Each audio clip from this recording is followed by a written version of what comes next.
Hello everyone and welcome back to Gundam of Gundams. I'm Josh. I'm Amy. And today we are finally talking about the movie. Gundam Movie 1, which I don't think has a title, actually. It does not have a subtitle. It's just Movie 1. Movie 1. Alright, so just like a quick overview. It's kind of a compilation of like the first, technically 14 episodes, because there's absolutely no footage from Doan's Island.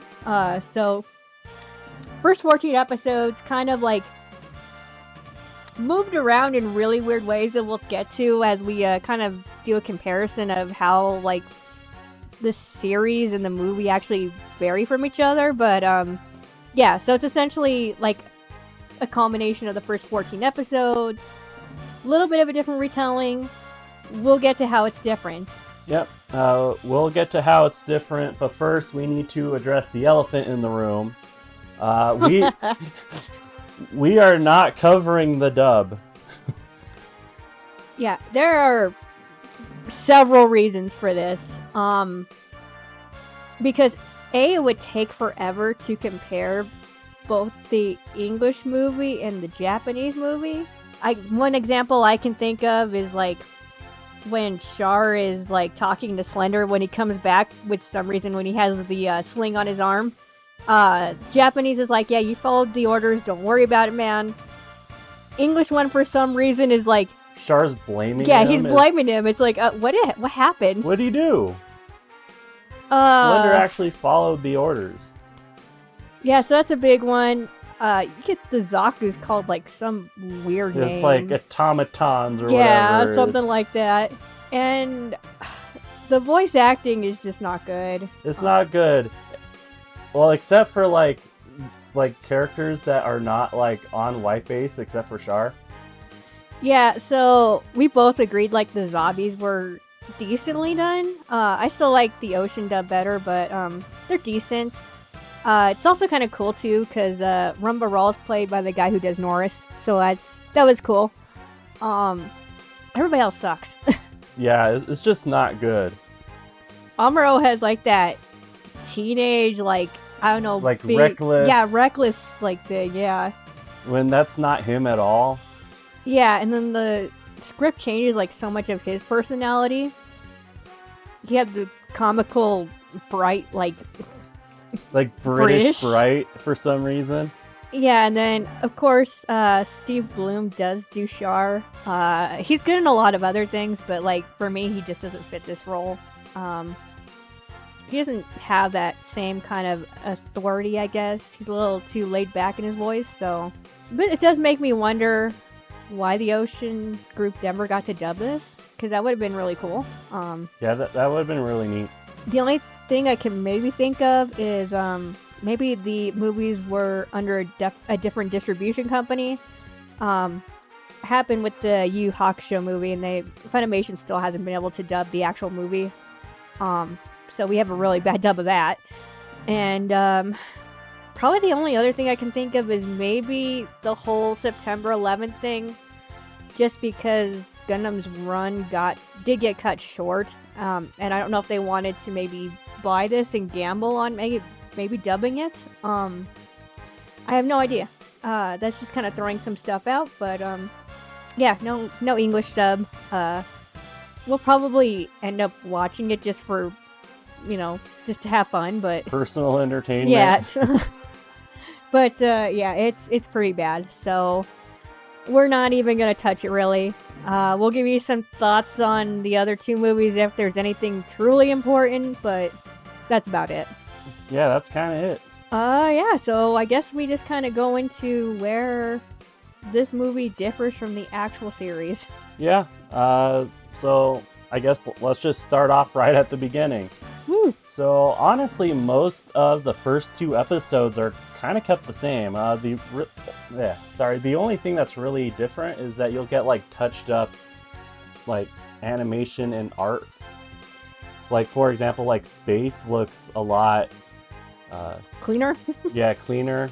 Yeah, there's a lot of just either cleaned up cells or newly drawn animation ones, but those ones come a lot later, more into the movie as it goes.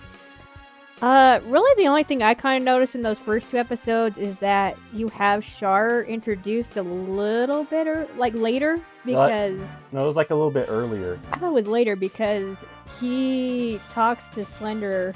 Oh no, yeah, because they cut out the scene where he talks about the V project, but then like his first introduction is actually when he's talking to Slender through the comms. But yeah, it's so they move things around just slightly. We'll just say that. Trying to figure out what has been and has not been touched up or redrawn. It's kind of difficult for this series, especially since like the art styles are like fairly similar. I did kind of come across like a good kind of method to kind of measure if something has been like redone or not, and that is if like characters have a lot of lighting on them, or especially if it's a lot more dynamic. Yeah, dynamic, or like sometimes the mobile suits themselves will get like a lot more glossy. Yeah, a lot shinier. Yeah.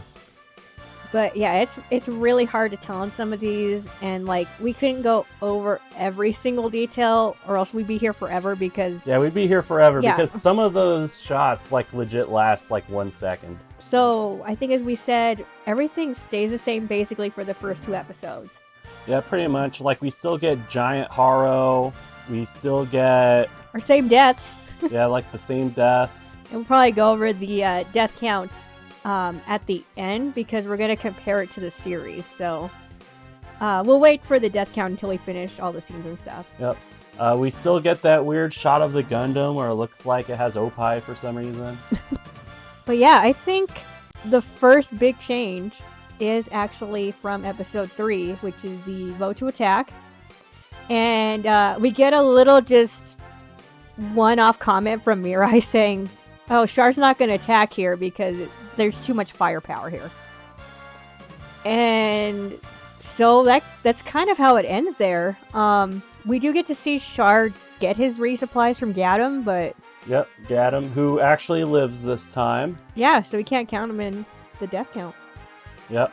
And also, we can't really count Paolo either because it's never said that he died.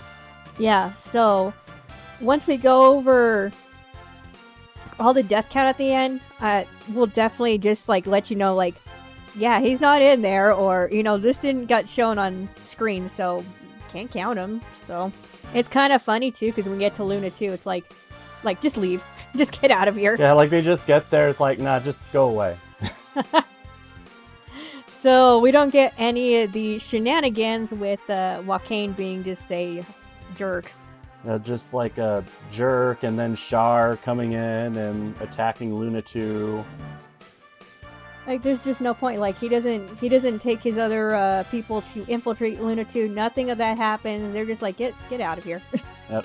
And speaking of Luna 2, they kind of cover up like the clamps that hold the white base in place by just like drawing more in the foreground. Yeah, I think they actually kind of redid the white base a little too, but you know, it looks way better. We'll just say that. Oh yeah, it looks way better. It looks like you don't have like those random clips that only the white base can fit in, which wouldn't make any sense because, you know, you're catering to like Magella and Salamis types, and it's like, yep, and you have like one parking spot only for the white base. Just one. But as you mentioned, this is like the last time we see Paolo, so yeah, and it's never explicitly said if he died or not, so we can't really count that. Nope. Let's see, we have, you know, Char's guys who fight that atmosphere battle with him. The guy who gets hit by the Gundam hammer can't die because there's no Gundam hammer in this. Yeah, so you do see the battle animation, and I believe his name is JQ. Not Crown, because we know Crown is going to die. Yeah, Crown dies. That's just an established fact in this universe. Yep. But JQ is the other one who does die, so we still count him. But I believe the other guy's name is Komu or something. Yeah, he's killed by the Gundam hammer in the show, so they completely cut out that whole thing. Yeah, and the whole atmosphere fight is pretty much like the same as the show. The only thing that's different is how the Gundam is able to survive. Oh, they do add in though the Char and Amuro fight though. Oh yeah, because they took in clips from different fights, like at Luna 2. I believe most of it is from episode 3 when they're fighting the vote to attack one because you have like the sun in the background. Yeah. It's also where you get the kind of iconic Char quote. Yeah. Well, and the Char kick and the quote, like where he's just like, the mobile suit doesn't determine, who's gonna win or whatever, Yep. So I think that's the one. I think that's really the only episode I could find kind of added in there. But like you said, there's just so many like small, I don't know, reused animation stuff where it's like, I don't know where that came from. Yeah, they take in clips from like everywhere in this movie. And we'll get to that a little later, since during that Garma fight, That's where it really gets screwed that's up. where it really gets crazy. Oh, But big difference here is that the Gundam has like a built-in cooling system? system, so it doesn't need like the net thingy. Boo, it's called a Gundam condom. I think really too, we didn't mention it for like the first kind of cluster of episodes, but it seems like the movie kind of keeps the same music for maybe like episodes 1 and 2, but essentially after that they like throw it out the window and they like make their own score. So like I know especially like this re-entry thing, a whole different score, and it kind of works to and against its advantages and stuff, but we'll get to that as we kind of compare the series and then the movies. Yeah, they also don't really repeat that much. This is a very funny example of just like things being redone, but not everything. So it's when Char is talking to Garma, and like on the screen with Char, that is fully redone. There is like shadows, and you can see like the background. It's just a lot more detailed. And then everyone else outside of that screen looks like the normal TV version. Yeah, and if I actually got to see this episode yesterday before we, have started recording, of course, but the original one is basically them as they re-enter, so like Char's face is like all red and stuff. All so red and yeah, you have like we said, there are like so many different like little animation like touch-ups and stuff. Sometimes they just clean up the cell because some of those cells were kind of dusty and stuff, you can tell, but yeah, this is probably a good example of one where you're like, that's different, but it's just, and yeah, it's so different that it kind of clashes a little with everything else. it kind of does actually. Yeah. I think we get another difference here too. So like right after Amuro re-enters the atmosphere, it kind of goes back to, I think it's episode 6, where he's like super exhausted, like Yeah, all he's super the exhausted. He went on like that rampage. The kids, come with the champagne and stuff, and try to cheer him up, but like he's just tired. So just another example of them switching kind of the footage from the episodes and even changing the context in this. So instead of like going berserk after the battle with Garma, it's just like, man, I'm tired after re-entry, man. I almost died, maybe. Yeah, like personally, I took it as more of a like, oh crap, I almost died kind of situation, because we don't get the episode where Amuro takes all those G-forces trying to fly over Garma. We don't get like the vote to attack episode. We don't get the Luna 2 battle. This is kind of like this first or second, kind of depending on how you look at it, like big battle. And he could have died in the atmosphere. Yeah, and he could have died in the atmosphere. So that's kind of how the context is to me. Yeah, I get that. And So it kind of like reframes it, kind of. and like you said, like he's got more battles under his belt in the series, and well, as we go through more of what the movie changes, like you said during that Garma fight, yeah, there's a lot of lost things that get lost here. This is one of my favorite differences. Okay, so when the White Base crew is looking at where they landed versus where they were supposed to land, in this, it's a map you can actually read. Yeah, it's not just like random terrain. It's not like a map of what looks like a dead leaf or something. Like I so when we first watched this, I legit like yelled, "It's a map I can read!" Like it's crazy. That is one thing I actually like really like, because it's just some random area, I guess, that and you can't really tell, but here you can actually tell what's going on. Now, this is where it gets really convoluted and confusing. And not like how they present it is confusing, but like when you try to compare this to the episodes, it's all over the place. That's all over the place because they take like battle scenes from like Almost every Garma episode. Yeah, like almost every Garma episode. So, I believe, yeah, because they start off with Garma sorting, and that's like episode 9 or something. When he actually goes in his plane, the DOP. Yeah. But you have all these like little clips too. Like you have like the Magella tanks. You have like people randomly hitting the white base that were from different episodes. So it's like they basically took all the battle footage from what the white base does with, against Garma, and they kind of spliced it all in there together. Yep. Oh, and the overhead radar thing can show video now. Oh, that's true, huh? Yeah. That's kind of neat too. I like that. But yeah, you get some like really good shots of the mobile suits in the white base hangar. Pretty shiny too. I think even the pilot animation is new in there as well. Yeah, some really good shots of like the white base, like bridge crew. Some really nice shading and everything. Even like the comedic bits where like the gun cannon like is stepping off the white base. Yeah, like the white base.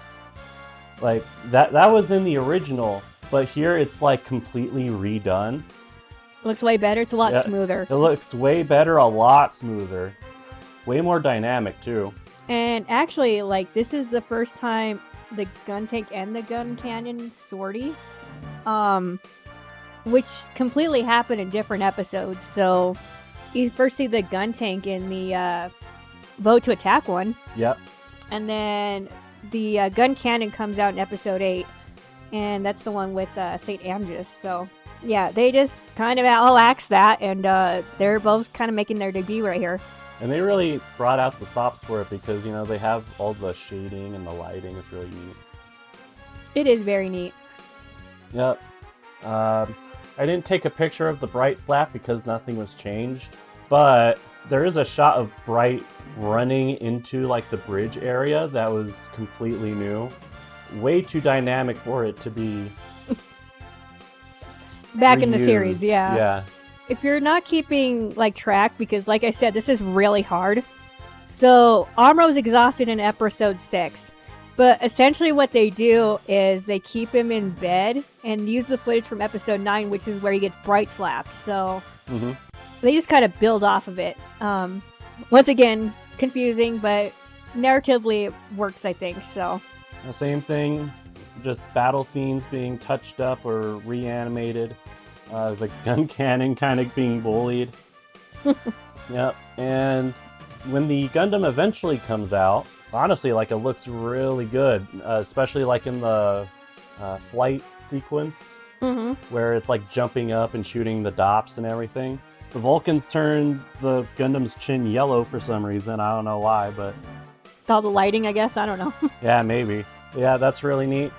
Oh, and when Garma tells Char to retreat, it's not because Garma found out that, like the Gundam is modular and everything. Garma just says, hey, we need a new plan. Yeah, like we need a new plan. And doesn't mention any of the modular stuff about the Gundam. Yeah, so like we said, Garma does sortie in this, and he has some nice updated DOP animation as well. Yep. But same thing happens. He loses his wing from the Gundam, but Char's not on the Gal. Yeah. To pretty much sabotage Garma.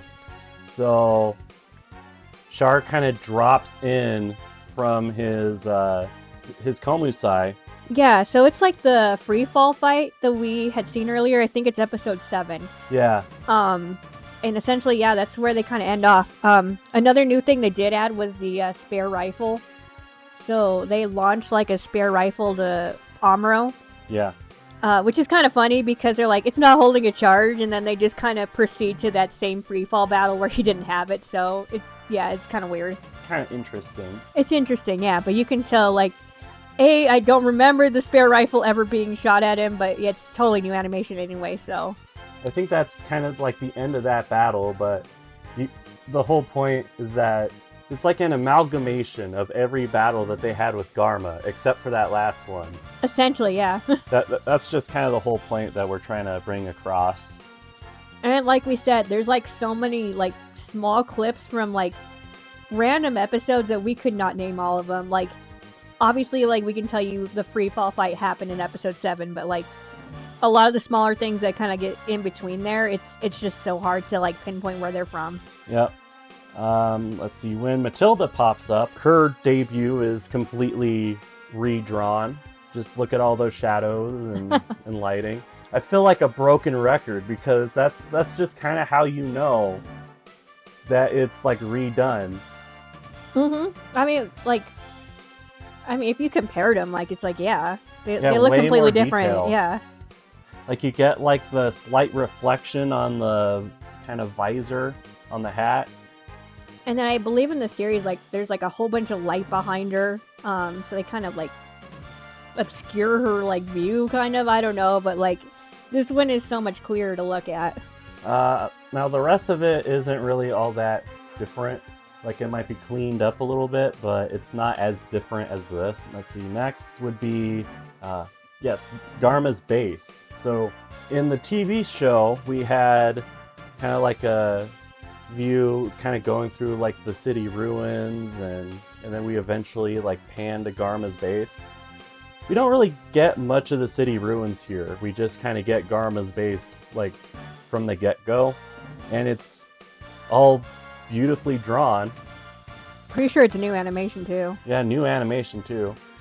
Yeah, because when you see in the series, it's basically just like rubble, and then they finally get to like the house, where Garma is, but now we finally get Garma's base. Yeah.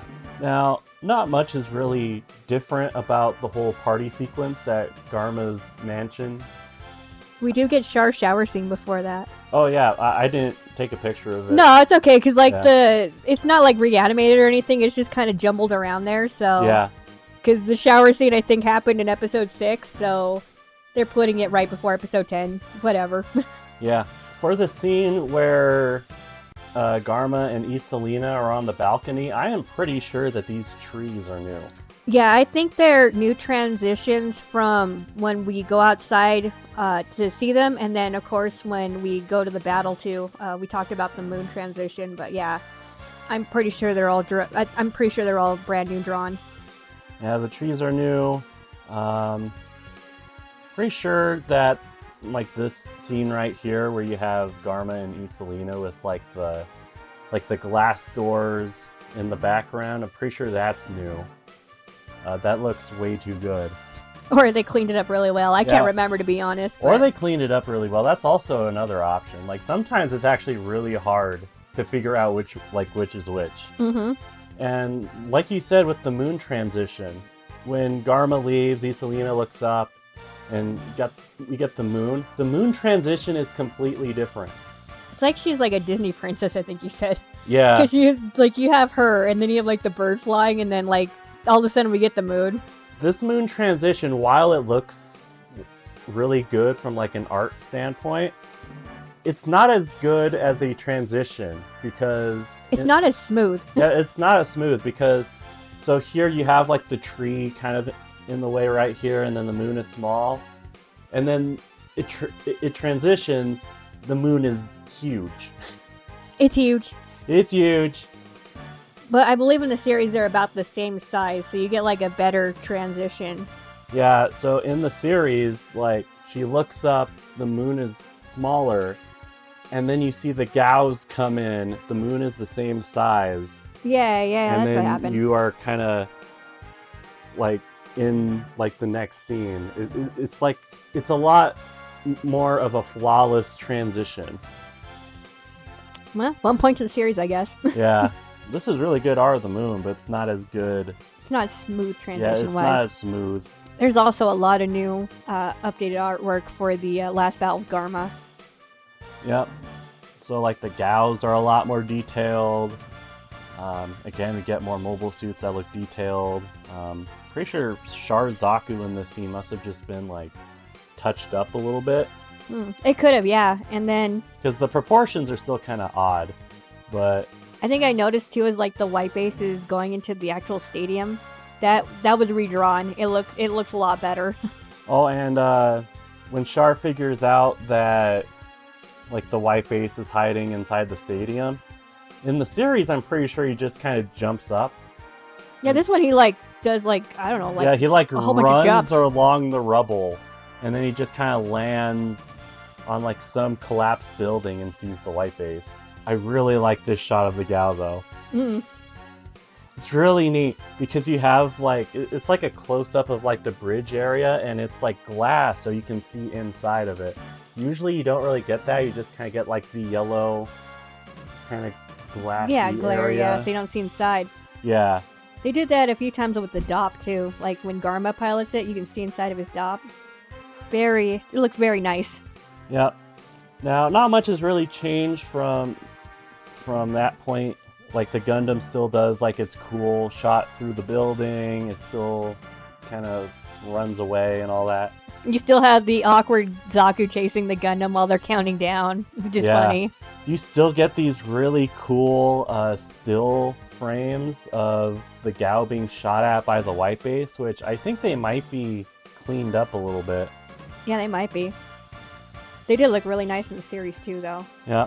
You get new animated footage of the Gao crashing and Char just kind of watching from behind a building. Basically, Garma's death is kind of the same, maybe updated animation with some clean one. Yeah. But I do know we get the new Iselina, like, picture as he's dying. Yeah, so, like, in the series, it was Iselina just kind of, like, talking and stuff. Just her face. Yeah, just kind of her face. Here, it's her kind of running towards him. I don't really have a preference one way or the other, honestly. Nah, not really. I mean, this is brand new animation, so probably maybe this one, but, you know. Yeah, maybe. I don't know. I don't really have a preference.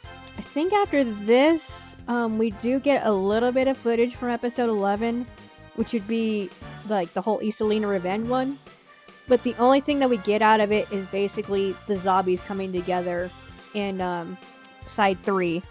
And basically everybody just acknowledges Garma's dead. One thing I am a little upset is that, like, we didn't get the whole, like, Daegwon dropped his cane, and that was the only response. You know, yeah, like, nope, nothing like that. I really like that scene. I don't know why. But, after that, I think we actually head into the whole Amuro going home subplot. Coming home. Coming home. He's coming home. It's coming home. He's coming home.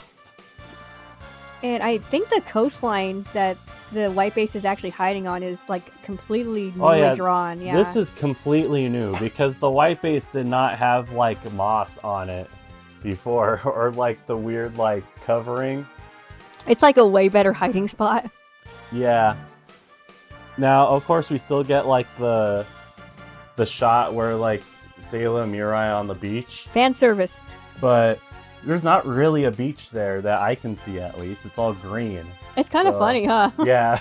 But, so this whole episode is coming home. Yeah, I think it's like episode 13. So essentially, we skipped all of Iselina's episode. Yeah, and then we're swapping Rambaral's introduction with Coming Home so that we can end with Rambaral instead. Yes. Yeah. It's like an Uno reverse card. Yes, reverse. Most of this episode is actually kept the same, honestly. Yeah, I think so. The only real difference is, well, like besides character art and stuff, the only real difference is when Amuro attacks the base, he doesn't like do an aerial conversion into the Gundam. He just uses the core fighter. And you have people joining him, so you see Hayato in the core fighter, and then also the Medea squadron is helping him take down the space because they're trying to deliver supplies to the white base. Yeah, and Matilda is... Are you okay? Yeah, sorry guys, I'm still getting kind of over my cough.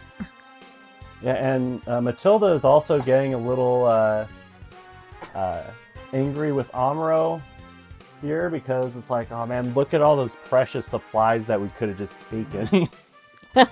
Before we do leave this episode, I do want to give a shout out to them actually fixing that old woman's voice when Amuro brings his core fighter in.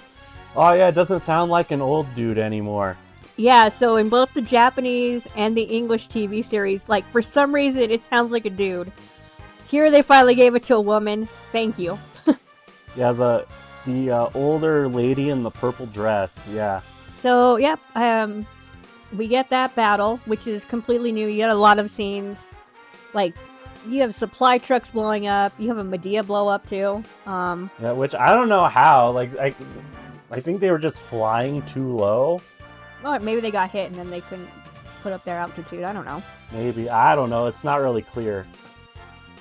But we do get this cool shot of the core fighters, the white base, and the Medea. It's pretty cool. And then we just kind of finish off that episode where Amuro says goodbye to his mom. Nothing changed, I don't think. Yeah, nothing really changed. We do transition into a newly animated portion where it's like a close-up of the bridge. And then we see like the white base go like fly over that lake or whatever. Mm-hmm. But that's kind of about it. And then we go into a scene that we kind of just talked about not too long ago on the channel. Yeah, so we get like a transition to like a forested area. They're repairing the white base engines. I will shout out the random cougar that gets put in this transition. I don't know why it's there. It's just like, okay, somebody just felt like drawing a cougar, I guess.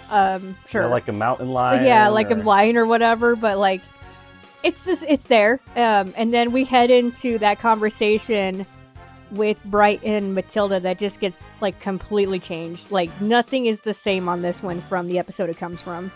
Yeah, it's completely changed. Like, we still get the conversation about Bright getting a promotion.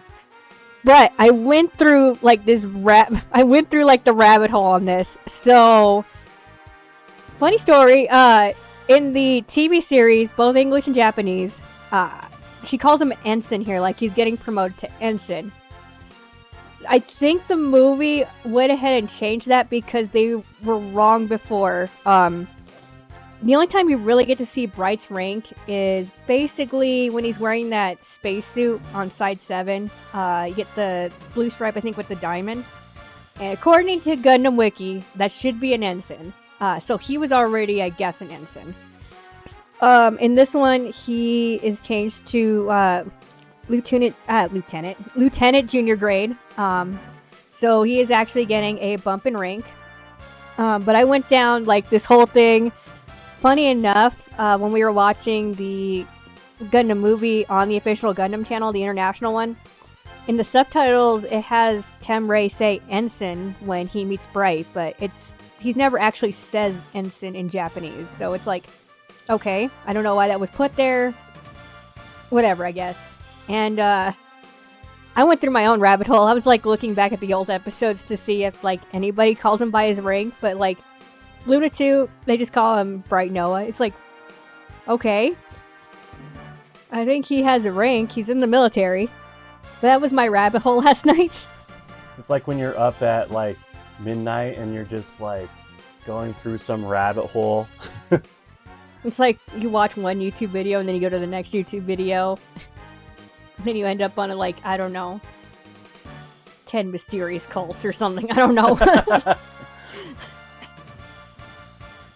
Funny thing about this conversation, though, is, like, Bright is asking, like, why they haven't been disciplined. And, like, that's, like, one thing that, like, everybody's talking about, like, court-martialing them the whole time in the series. So I thought that was kind of funny. I don't know if that was supposed to be meta, but it was kind of funny. Yeah. And another thing, like a new thing that gets brought up in the movies, is that Matilda brings up new types here. Yeah, which we never got in the series. Yeah, we never got that in the TV series.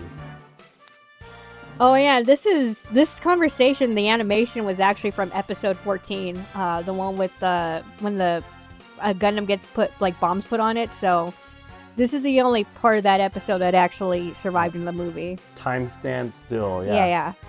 Yep.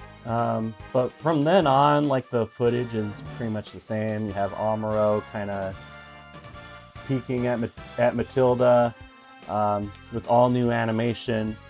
There's that Amuro being kind of obsessed with Matilda, wanting to see her off. Matilda-san. Yeah, and Fraubo just being just upset. Yep. It's like, what does she have that I don't? Yeah, and then from then on, I'm pretty sure we just go to Ramba Rawl's introduction.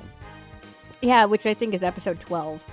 So we do get new animation and new context here. So Amuro is feeling very, what's the word I'm looking for? He's really spacing out. Mm-hmm. And instead of it being about Iselina wanting to murder him, him specifically, it's actually about him having to shoot another soldier in front of his mom, and then his mom pretty much disowning him and all that kind of stuff. Oh, you know what I forgot to mention too about that?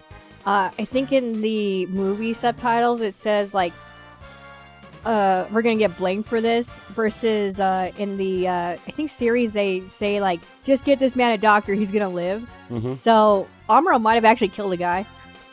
Who knows? Yeah, who knows? We don't get confirmation. Well, he didn't know his name anyway, so he wouldn't count in the kill count. True. Oh, and you get new sandwich eating animation. Yeah, Amuro doesn't look as stoned eating a sandwich this time. And the sandwich actually disappears. Yeah. Now at the same time we get Garma's funeral. I'm pretty sure these cannons are new. Mm-hmm. And I'm pretty sure the art for the rest of it's also new, because we have a little bit more detail on the casket, I think. Yeah, it's either really touched up or it's new. So, like I said, it's hard. Like we said, it's hard to tell. Yep. We do get kind of a map showing where we are. Now, it's kind of hard to tell, but to me, this kind of looks like maybe close, in Russia, kind of close to Alaska, kind of deal. Maybe it has. I can make it bigger real quick.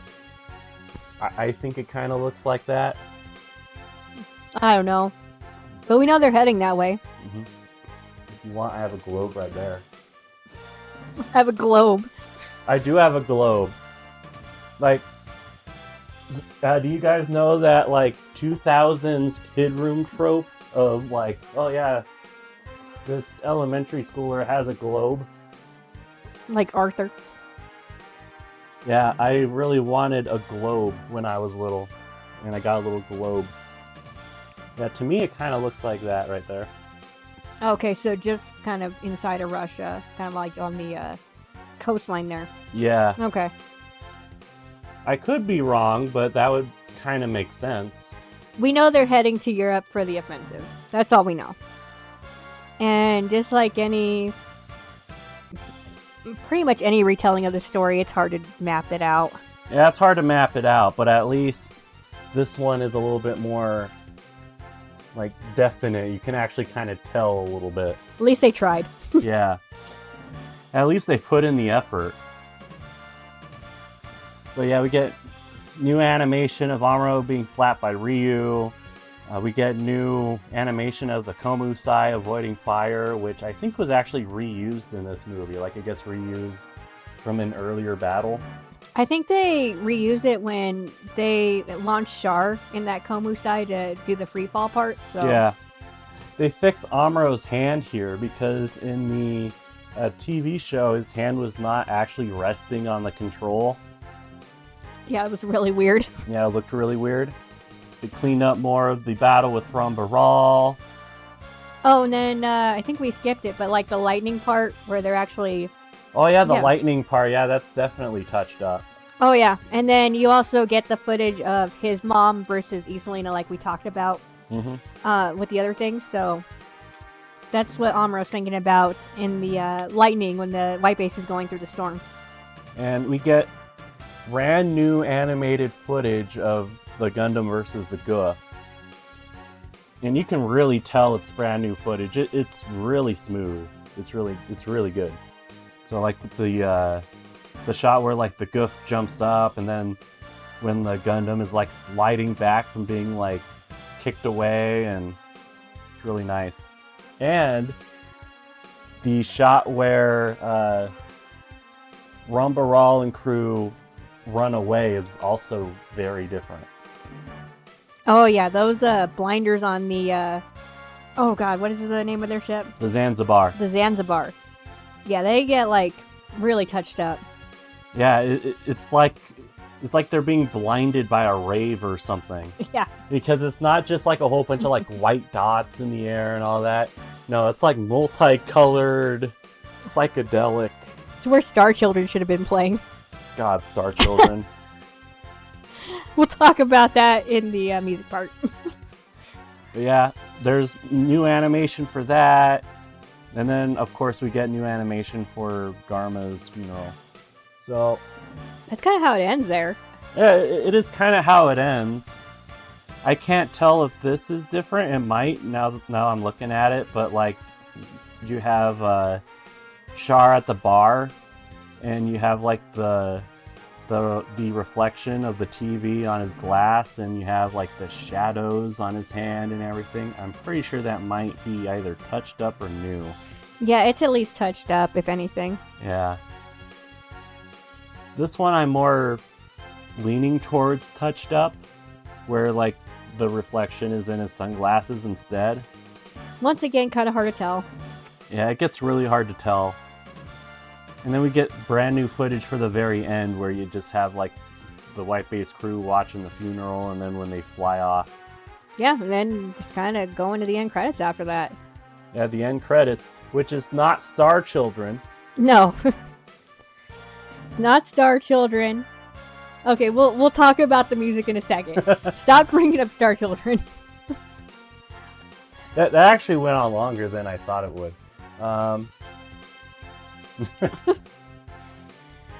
Anyways, well, I guess, like, what do you prefer? What do you like about this one? What do you like about the TV series more? I kind of have a love-hate relationship with this movie because I feel like it's the most, like, disjointed out of the three. And I think in just terms of, like, it feels like we should end here, or we should end here, or we should end here. So it kind of feels like it drags a little bit. I think I told you, but, like, if I could change a little bit of the structure, I think I would wait to do the Rumbaral reveal until the beginning of the second movie. And then just end it off with Garma's funeral. And then if, like, you wanted to keep the clip of him and Hammond watching it, or Hammond, or, you know, whatever. Hammond. If you wanted to keep the clip of them watching it to kind of build and get ready for their, like, you know, introduction, that would be cool. Like, Hammond is a completely different character. Yes, I know. Anyways, yeah, because, like, the second movie just kind of starts kind of abruptly. And I don't know. I feel like I don't know. That's just one of my suggestions. It does feel like this one, like, this movie does last longer than the other two, and it's just not as, like, complete.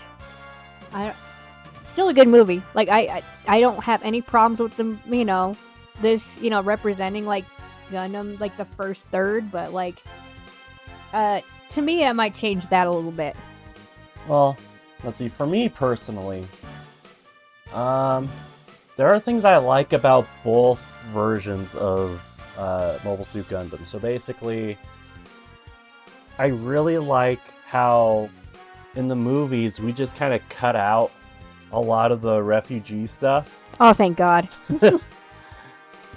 Like, we don't have the refugees taking hostages and all that stuff. Or hanging around way longer than they needed to. Yeah.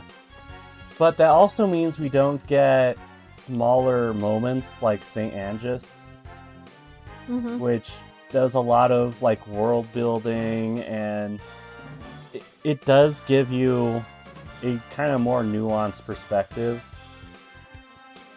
Yeah, and we do lose a lot of like characters that we do meet along the way, and even though they're only in like an episode, you know, they do play an important part. So, like you talk about St. Angus, we meet our boy Big John. So, Yeah. I think like you said, there's way too much refugee stuff in the actual series. I do wish they would have kind of just regulated, like, let's make St. Angus incorporate into this and just get rid of the rest of the refugees. You know, so we don't have to deal with them after that. Because Yeah. honestly, we don't even know what really happens to them because they're still with the white base during Garma's death scene. So I don't know if it gets addressed in the second movie, but definitely nothing really gets addressed here. Because even Matilda's second scene, she doesn't say she's taking more people. So I don't know. I don't know. From what I remember about the second movie, I don't think it gets addressed at all. But I could be wrong. It's been a while. And we won't get there until our next batch of episodes is done anyway, so. Yeah. One other thing I do kind of like the TV show more for is we do get to see Amuro struggle a little bit more before he just like... becomes really good at the Gundam. Well, that and like before he just like kind of breaks a little bit. Yeah, he does go through a lot more. I will say the movie, I like how they do his mom being kind of like that main kind of breaking point at the end versus Isolina. Just because like Amuro at that point had been through like so many battles. Like, yeah, it was like the first person to really point a gun at him, but like it's not like he wasn't in danger of like not dying during other things. So I don't know, like his mom being more of the trauma thing like makes a lot more sense to me. Yeah. Well, I'm also referring to like when Bright had to slap him. Yes. Yeah, because by that point in the TV series, like he's already gone through like I don't know how many battles. Here it's just kind of like 2, and I understand that, you know, like he's like the first person ever to go through the atmosphere with like in a mobile suit. But there's more to build on. Yeah, like there's more to build on. And like small moments like those are kind of missing from the movie, and that's something that the movie can't really help. Because, you know, like a movie has a limited run time. You can't put everything in the movie. Or else be very long. Yeah. And it's already a decent sized like movie. It's like over 2 hours, I think, so. I think another thing that we missed too is that there's definitely no Gundam Hammer. Yeah, no Gundam Hammer, no Gundam Javelin.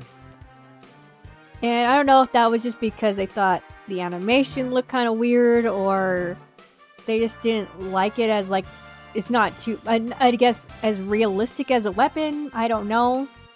But we do lose those moments. And I think in the second movie where the Gundam Hammer would have been used again, I think they also reanimate that. So, yeah, no Gundam Hammer. I will say probably I might like how they cut down all those like fights with Garma into kind of one bigger battle, or honestly they cut, like, the series could have done with 1 or 2, just because it kind of lingers a little bit. And like sometimes it's just like, hey, we're gonna launch a core fighter, not really, no fighting happens at that point. But But yeah, the kind of consolidating down those battles, I think, does kind of help. However, there is one thing you are missing when we're talking about like just kind of boiling down the Garma encounters. Mm-hmm. We don't really get a hint of Char wanting to just screw over Garma. Yeah, I mean, like, if you watched, like, the movie instead of the series, you'd be like, it came out of nowhere. Yeah, like it just came out of nowhere. But if you watch the series, then you would kind of get like an idea of, okay, Char doesn't really like Garma all that much, but he's friendly with him. And then he finally like fully betrays him. You know, like it's way more built up. It is. And then we also missed his buddy Dren, because for some reason Dren is in those scenes. Though, I guess in the context of the movie, it'd make more sense that Dren probably doesn't know any of Char's plans. And it's kind of awkward just, having Dren with him, like, during those moments, like, yeah, you're with me, aren't you, Dren? Especially that scene where it's like, we'll just say that my Zaku had technical issues. And I just gallantly went out in this plane. Yeah, what? Oh god, what is the name of the reconnaissance / plane? I have it, man. You don't know how many notes I took, man. I know it, and I've said it. Yeah, Lugin, yeah. Yeah, we don't get to see Char in the Lugin. Yeah, and then he looks over to Dren, and Dren's like, just smiling, like, yeah, I definitely know what you're talking about. Yeah, I don't know if, like, the series wanted to initially build on Dren as being, like, a co-conspirator for Char, but, like, I don't know. It's weird because, like, after this part in the series, we don't see Dren until, like, way later. Yeah, we don't see Dren until the White Base is fighting Dren as they're trying to, like, leave the atmosphere. Mm-hmm. And then Dren dies. Speaking of characters, we lose a lot of, like, introductions to characters on the White Base, too. So, Omer, which I did go back and I found out that he was introduced in an earlier episode, whatever. Job John. Screw it, man. We even forgot Tamura. Mr. Tamura's there, the cook. He's, like, in episode 9. So, yeah, we don't get to see a lot of these people. Like, we were talking about, like, Big John and stuff, but, like, a lot of these, like, smaller character roles that, do complement the world, like, just get kind of lost. Yeah. But as a whole, I feel like this is still a very good way to watch original Gundam. Especially for those who, like, don't like janky animation all that much. Like, there's still a little bit of it. For those who complain about it. Yeah. Which I don't get. Like, janky animation is just part of the charm. It is. And, it's the time that it was made. I mean, at least they weren't, like, continually, like, reusing a whole bunch of frames. At least they tried something new. Yeah. And it's not like they had, like, the DVD, Blu-ray releases to, like, have time to, have the extra polish. And to redo things and make it look better. Honestly, I don't know if I could choose one or the other of how you should watch Gundam. Because, I mean, we'll see as the movies go on. There's going to be more differences anyway. But I like both of them. Yeah. So. Yeah, like, the movies take out a lot of the monster of the week kind of deal. Mm-hmm. But the TV show does give you a lot more just character. Yeah, you get a lot more time to build on the relationships of everyone. I think I can probably bring up music at this point now too. Yeah. So, like I said, the first kind of couple episodes where you had, like, the movie, you do get some of the TV themes and everything. Nothing is changed too much, but the rest is basically its own, like, score. It's kind of hard to say if it's better or not. There are some moments where I did kind of like the TV version a little bit more than the actual version of the movie. So I think one of them I can think of is like the Gundam re-entry one. You could kind of like that heroic triumph that like Gundam like just made it through the atmosphere thing. Yeah, you get the da da da da da. And then in the movie, it's just more, you have some subtler music in the background where it's just like it's just happening. Like it's more subdued. Yeah, it's more subdued. I mean, other things it really works well for, like the battle with like Rumba Rawl. So it's kind of like a pick and choose one. I'd say probably for the music itself, if I could compare it to something, I know it's like Demon Slayer comparison because you're not going to get it, but like, it's kind of like watching Mugen Train and like listening to the soundtrack, and it's it's great soundtrack. And then you get like the episode version where they have to add like different transitions into it because like the episode's ending or something, or we're going to commercial, and it just doesn't work as well. So in that vein, I am happy that they chose to basically like just make their own music. I think it works better. But I do think there are some certain parts where the TV series does do it better. Oh my god, man, I went down a rabbit hole with the music too because like I was going through all the episodes again and then seeing like differences between like Japanese and English, and oh my god, I talked to Josh about this, but like how old dubs like don't shut up with like characters talking. Essentially, the English dub of the like Gundam so far, they add in a lot of like music cues and just different like music to fill in those like silent moments that were completely like quiet in the Japanese version. Yeah, well, like I'm pretty sure Garma's death was completely silent. It was, and then they added like a kind of like a swelling kind of music when he sees Iselina, probably be like, oh, he loved her, whatever, you know. Yeah, when in the Japanese version, it's more of a like tense kind of heartbreak instead of like a somber kind of deal.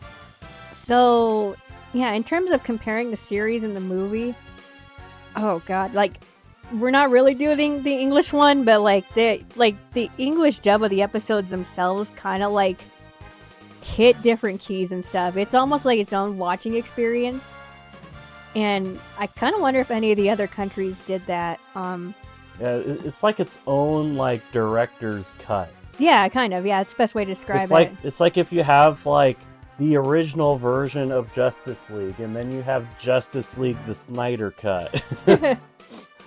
I'm kind of curious because I think Ocean Group probably only did the distribution for North America. So if anybody can tell me, like, I don't know if the Latin America or the European versions kind of do the same thing, or if they leave just like the same tracks, I would be really interested. Or I don't know, like the Italian version, or like whatever. But yeah, especially because we still had those like clips of like random songs that were only in the Japanese version that got cut from the English one, and I still don't know if that's like stock music from Sunrise or there's copyright. Not sure. Maybe one day I will compile my notes and make a whole video on like basically the music of Gundam, but yeah, it's really interesting, and so yeah, you're getting different experiences whether you're watching the English dub, the Japanese dub of the TV series, or this, because they all have like different soundtrack beats. I never noticed it until I watched them kind of back to back. Yeah. Yeah. Like, I don't know how to follow up that. We can talk about Star Children really fast. Oh god, Star Children. Okay. So for the longest time, I had no clue because the first time I ever heard Star Children, I felt like I was going crazy because I never heard the song before. And then I read that that it was apparently in the first movie, and I just started losing my mind. Like, I thought it was a conspiracy. Yeah, we're like, is there an instrumental? We don't know. But like, we watched it again. We're like, where the hell is Star Children? It's not real, Amy. So, I guess our biggest, like, a kind of hypothesis, kind of confirmed, because there are several websites I found that kind of say it, that essentially it's been kind of included into Gundam because the same artist did the ending Yeah, the song. ending song, yeah. So it's kind of like one of those like where you have like a single and then you have like the extra track added onto it. So that's Star Children, I guess. But like we were looking through like old commercials for like the Gundam 1 movie and just being like, is it in here? Did they use it for marketing? Couldn't find it. Yep, we couldn't find it. We looked everywhere and we couldn't find it. And honestly, I still don't understand why it's like part of Gundam. Honestly, it's just so confusing to me. Oh god, what's the name of the builder that used Star Children in his shorts? Ray Studios, I think. Yeah, Ray Studios. I'm gonna blame Ray Studios because I feel like he started off like the obsession with Star Children again, and then we were just like thinking like, Where wait, does this play? Oh, so that's what I can say with the movie music. It's just kind of hard. Like you would have to like literally like do a comparison between each scene where the music got changed, and that's almost impossible. Like I said, even if you do like the English dub with the Japanese dub with the movie, it would take you for hours, and then just to make like any like assumptions of which one you actually like better. Another funny thing about the Ocean dub with English is that they do add a lot of sound effects and stuff. We went over that a couple times in our episode reviews, but like I noticed even more like kind of the second watch around that you're on the white base and you hear computers or something like that. Funny enough, like in that really horrible dub for this movie. Yeah, they add like the radio effect. Yeah, and it's actually kind of interesting in some parts, but in a lot of times, like it's like when you go to like a fast food restaurant with a really bad speaker, and then you just hear muffled like. Soon that will be a thing of the past, Amy. It's all going to be AI now. It's creepy going to Wendy's and like ordering with AI, but it's kind of funny, I guess, because people will just order like 100 waters. Yeah. Oh man. Okay, so we've gone over the music, gone over the characters, story. Anything else we want to cover in terms of like differences and kind of what we liked and what we don't like? Not really. So honestly, most of the differences are going to be in movies 2 and 3, in my opinion. Mm-hmm. And those are going to be their own videos. Yeah, we'll essentially do what we did here is like watch the episodes that are clustered into that movie and then do the movie review again. I think it's going to be harder to do that though for these next ones coming up. Yeah, well, I mean, there's like from this point on in Gundam, things get a lot more streamlined. Mm-hmm. So you don't really have as many random stops. True, yeah. So in some regards it should be easier, and in other regards it should be harder. But yeah, I think that's the plan, is that we go through this next batch of episodes, hit the second third of Gundam, kind of go through a basic review again, and then, you know, go to the next batch. But I guess before we give our kind of finishing remarks, we should probably go through the kill counts of both the series and the movie, because they are extremely different. Way less named characters get killed. Oh yeah. Okay, so kind of going from episodes, and then of course the movie itself. So the first 4 deaths are the same. So you still have Fambo, which is Fraubo's mom. Mm-hmm. You still have Jean, Denim, and Slender. So those are all congruent with each other. Then we get to episode 3 where we see Gundam. Obviously, in the movie, we don't see the whole battle about, the vote to attack. So his death does not happen in the movie. Yeah, it doesn't happen. So in the series, we're at 5 with Gundam. More things that don't happen in the movie. We have episode 4 where they're at Luna 2. By that time, after Char gets resupplied, he gets Matthew and Fix as his new partners. Both of them die in the series. One with Amuro stabbing him with the second beam saber. And then the other one gets burned by the flames from the Salamis. Yeah, so when they blow up the ship, the explosion kills him. So Matthew and Fix both die. Paulo also dies in that episode. We don't see Paulo after they wheel him off, so we don't know what happens to Paulo in the movie. Yeah, and Locane doesn't say that he died either when he's kind of watching the white face fly off. Yeah, so right now, in the series, we're at 8. Episode 5, also kind of a little different, which is where they re-enter the atmosphere. So you have Char's 3 new people, which is Crown, JQ, and then Comb. So we see Crown's death, of course. We see JQ's death in the movie.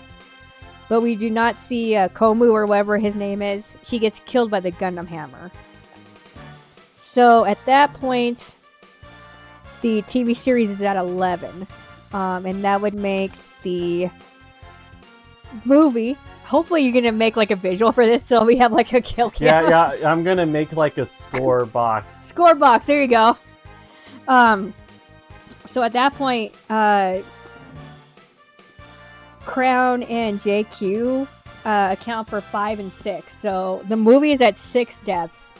The series is at 11. And then, for a while in the series, you actually don't get any deaths, which is kind of funny. Yeah, death still happens, but they're not named, so we can't count them. Yeah, so the next major death is Garma's, which happens in both the movie and the series. Garma is at 12 in the series. Garma is at 7 in the movies. And that is the last death we get in the movie so far. So we only have 7 kill counts in the movies. Yeah. But then, in the TV series, you have Isolina. Yep. So in that next episode, we have Lieutenant Dorota and Isolina who die. So that's 13 and 14. And I believe those are the last 2 for the series so far. Yeah, because we can't name the guy that Amuro shot because A, we don't know if he actually dies or not. That's kind of left in limbo, and plus we don't know his name, so... Yeah. Yeah, so... That's kind of where we are. We're at 14 in the series, and 7 in the movies. It's gonna be a lot different, too, as we go on through the rest of the series and the movie itself, so... yeah. Scoreboard. Yep. Series Scoreboard. 14. Movie 7. Literally half of what they have in the actual series. It's kind of funny, because we started that kill count thing when we first saw the first Gundam movie in the theater. Yeah. For us, it was kind of just a joke that we just kind of kept a score. Kind of funny, though. Yeah. And it does highlight the differences between the series and the movie, so it counts. I think that's kind of it, though. Yeah, honestly, I think that's it for me, really. Because, honestly, this movie is very straightforward. Mm-hmm. Yeah, and I think for me, just to reiterate my point, I think they're both kind of good experiences for when you do Gundam. And then, like I said, if you're an English speaker, you can watch the English dub, too, and I mean of the series, not of the actual movie, because unless you want to do it for a joke. But if you want to watch the English series, like I said, it can be kind of its own experience too. I don't know, like I said, if that's different for other countries, but definitely for the English dub that was done by Ocean, it's a little bit different. I'll be interested to see in the next episodes how they keep changing things or what else gets changed. But yeah. So I recommend. I don't know, English speaking. I'll recommend the English dub of the TV series as well. But in terms of Japanese, I kind of have to recommend both the TV series and the movies because they kind of both split off into their own things. And it's a good experience no matter which one you like more. So, but either way, I think it's good to watch both. Yeah, personally for me, the only version I can say I do not recommend is the movie dub. Amuro! I order you to launch Gundam! Get out! But if you watch any other version of Mobile Suit Gundam, whether it be like the Japanese version of the TV or movie, or just like the English TV version, I think they're all kind of equal in my opinion. Like, they will excel in different things, but ultimately, like, personally, like, enjoyment wise, they kind of equal out. Yeah, I would say probably that same thing too. And if you want to call us cop-outs, I don't care, but like literally there's two different experiences. Like, even if you're just watching Japanese TV, Japanese movie, they all have their good high points. They have some of the lower points that we talked about. And I think it all kind of evens out. And I think it just kind of comes down to like personal preference. Yeah, really. Personal preference. Yeah. Wow, we made it through a third of Gundam. Yeah, we made it through a third of Gundam, and we are recording over an hour. Yay! I don't know what else to really say, but I'm glad we got to the third. The third point's like a milestone, I think, so. Yeah, we'll just keep going. We will get to the next batch of episodes, but just in case, like it's not right away or something, just know that like we've been dealing with some stuff. So I don't know if next week is going to have the next episode or what. The schedule's been really wacky. Same thing with the Gunpla. Yeah, the Gunpla too. Yeah, I'll just say, like, for me, like, I've been going to a lot of therapy appointments, and sometimes my arm does not agree with building Gunpla. It kind of hurts. Yeah, you should specify that it's physical therapy. Physical therapy, okay. Yeah, I'm not mentally... I don't need mental therapy. It's physical therapy. I'm safe, guys. Don't worry. I'm getting old, okay?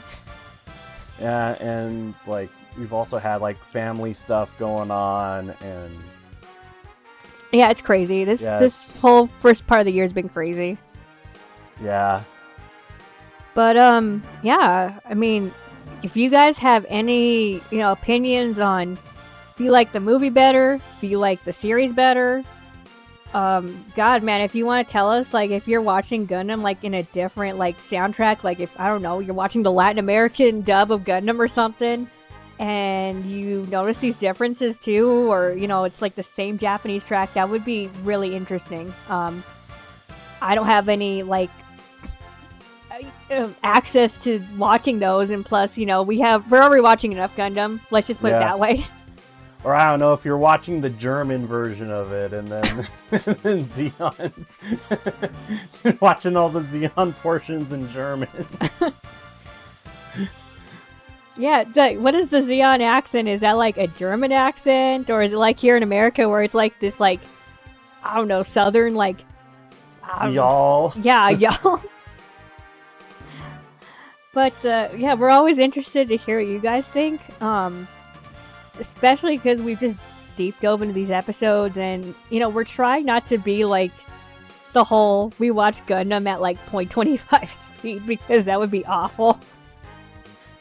Oh yeah, and then you have like the thumbnail where it's like 0.25 speed, and then like a circle around something. Yeah, like a red arrow pointed towards nothing. And you're like, what am I looking at? Nothing. You okay? Yeah, I'm sorry. I was getting over a cough too. I have cough drops and like the medicine, and it's just like, yeah, every once in a while I'm still like coughing. Oh man, but yeah, so just tell us what you guys think about the movies or the series. Hell, like I said, if you want to bring up like the series that you watched, it might not be the English dub, but that's cool. We're like, after doing this first like third, I am like super interested to know if like there's any differences with any of the other dubs. Oh man, I can't think of anything else. I can't think of anything else either. So yeah, let's just wrap up. Uh-huh. Thank you guys for being patient with us. We weren't thinking that it would be this rough during the first part of the year, but I hope that you guys have been enjoying the Gundam Breaker 4 videos in the meantime. Those were just kind of like builds that I made, like as a joke when I first played the game. But since then, I have made some more just in case, like we have a situation like this where we can't like record for like an episode review or something, and hopefully like that gives some creative ideas for like kit bashers or anyone, because I kind of like to see like the kit bashers. Yeah, and you know what? They actually like delayed the next Gundam like Gunpla competition too, because we kind of want to do that too. But like, guess they're doing some more new rules and stuff. So maybe like the kit bashes that Josh makes is, you know, kind of inspires you to make it actual kick bash. So yeah, that'd be cool. Yeah, I can't really say anything else, man. Should we just tell them to like, share, and subscribe, please? Yep. Yeah, let's just do that. Please like, share, subscribe, hit that notification bell so you know when we upload. Thank you guys for getting us to 50 subscribers. Yay! As of recording, like we hit 50 subscribers as of yesterday. Was it 100 where we played War for Earth? Yes. So we're halfway there, and you're going to have to play that with me. Well, it's gonna have to be like, we're gonna have to make a Rumble channel because I'm probably gonna be just cursing up like in a snow room. So you know. Yeah, we're gonna have to make it like a separate account for like uncensored. But yeah, I'm excited. I'm happy we got through this third, and like, share, and subscribe so that you know when the next episode comes up. Yep. But this has been Josh. And this is Amy. For Gundam of Gundams. See you all later. Bye bye.